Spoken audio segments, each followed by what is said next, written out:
প্রথমে অল্প কয়েকজন ছাত্রছাত্রী নিয়ে স্কুলের পঠন পাঠন শুরু হয়েছিল। এরপর থেকে যতদিন এগিয়েছে আর পিছন দিকে তাকাতে হয়নি, অর্থাৎ ছাত্র সংখ্যা ধীরে ধীরে সামনের দিকে অর্থাৎ বেড়ে চলেছে এবং স্কুলের সুনাম উপহার থেকে বিভিন্ন দিকে ছড়িয়ে পড়েছে। বর্তমানে বলতে নেই, বিভিন্ন স্কুলে আমাদের স্কুলের একটা নাম আছে।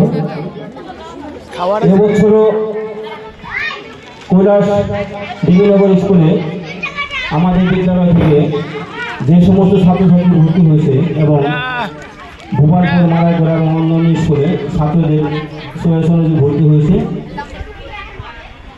ডিগ্রিনগর কৈলাসচন্দ্র আদায় বিদ্যাপীঠে যে সমস্ত ছাত্রছাত্রী ভর্তি হয়েছে তাদের নিয়ে যে মেরিট টেস্ট একটা পরীক্ষা হয়েছিল, সেখানে আমাদের বিদ্যালয় থেকে বেশ কিছু ছাত্রছাত্রী 1 থেকে 10-এর মধ্যে নাম তুলতে সক্ষম হয়েছে।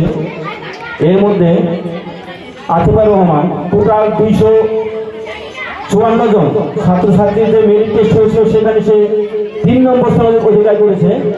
যে ফার্স্ট হয়েছে সে হচ্ছে 47 পেয়েছে, আর আমাদের স্কুলের ছাত্রী আতিফুর রহমান সে 42 নম্বর পেয়ে 3য় স্থান অধিকার করেছে। এছাড়া দিশা সরকার, রিয়া মণ্ডল, সৌজন্য সরকার সহ আরও বেশ কয়েকজন ছাত্রছাত্রী 1 থেকে 10-এর মধ্যে তাদের নাম করতে সক্ষম হয়েছে। এটা আমার মুখের কথা না, যদি আপনারা বিশ্বাস না হয় কাছে বলতে পারেন। আর এবার যে বৃত্তি পরীক্ষা হয়েছিল সেখানেও বেশ কয়েকজন ছাত্রছাত্রী 80%-এর উপরে নম্বর পেয়েছে। পশ্চিমবঙ্গ মধ্যশিক্ষা পর্ষদের যে একটা বৃত্তি পরীক্ষা হয় সেখানেও দিশা সরকার, নেহা মোরাগি, আতিফুর রহমান, দীপিকা মণ্ডল সহকারে আরও বেশ কয়েকজন ছাত্রছাত্রী 80%-এর উপর নম্বর পেয়ে আমাদের স্কুলের মুখ উজ্জ্বল করেছে। তাই আমরা গর্বিত। প্রত্যেক বছরই এই সমস্ত ছাত্রছাত্রী আমাদের বিদ্যালয়কে এগিয়ে নেওয়ার বিভিন্ন দিকে স্কুলের মুখ সুনাম উজ্জ্বল করে তুলেছে। এরপরে বলতে হয় দাদা ভাই দিদিভাইদের কথা। এনারা অক্লান্ত পরিশ্রম করে কীভাবে ছাত্রদের উন্নত করে গড়ে তোলা যায় সেদিকে সর্বদাই নজর রাখেন।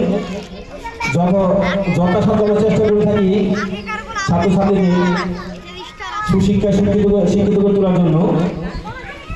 আমরা বিদ্যালয়ে গত 12 জানুয়ারি বিবেকানন্দের জন্মদিন উপলক্ষে বার্ষিক ক্রীড়া অনুষ্ঠান করেছি। সেখানে তাদের বিভিন্ন পারফর্ম দেখতে পেয়েছি। 21শে জানুয়ারি নবাগত ছাত্রছাত্রীদের আমরা নবীনবরণ পর্ব করেছি আমরা, যাতে আজকের দিনে বিশেষ চাপ না হয়।